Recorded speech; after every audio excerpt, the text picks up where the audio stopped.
ভাই একটা মশলা কয়েল দেন, আর একটা সাবান দেন, আর একটু শ্যাম্পু দেন।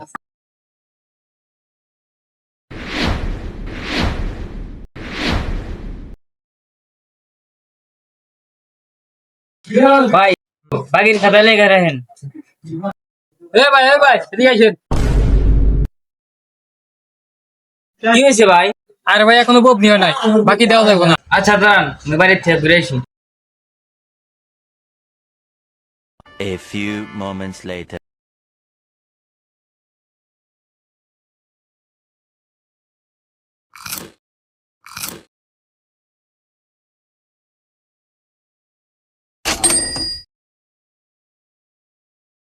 মাথা ভাই ঠিক আছে। ভাই এটা এখন বাকির কাছে লেখা রাখেন।